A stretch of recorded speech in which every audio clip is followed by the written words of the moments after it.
So Terry, how did this journey start? Interesting journey, long.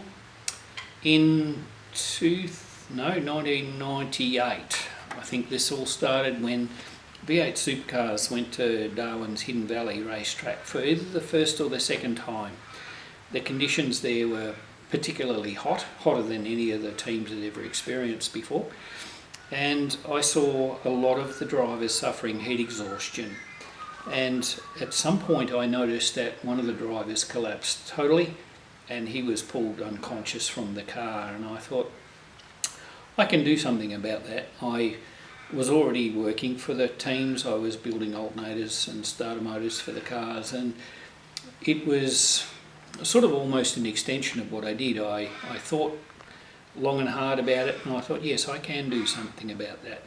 However, I didn't immediately do anything. I just looked at the situation, thought there needed to be an answer, and I figured that at that point that there's probably somebody else within the organisation that would know what they needed and probably should be more responsible for doing it than myself. So I really didn't do much other than think about it and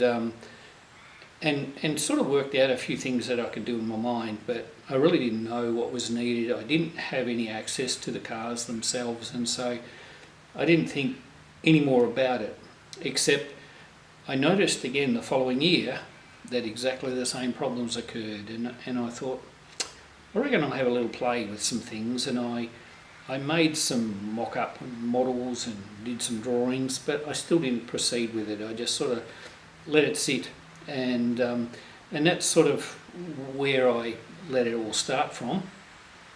And then 12 months later, my son, who I trained, was working as an independent, but he made wiring looms for the V8 supercars, and he worked for a company in Brisbane, and he dealt with every supercar team in Australia. And he rang me up one day and he said, what you worked on with that air conditioner, he said, people are asking for things like that, and he said, as far as we're aware, there's nothing available. He said, I reckon you should, and I'll arrange for it if you like. We'll get some information, we'll get you in contact with some teams and try and work out what it is that they want, and from that is really how it all came about.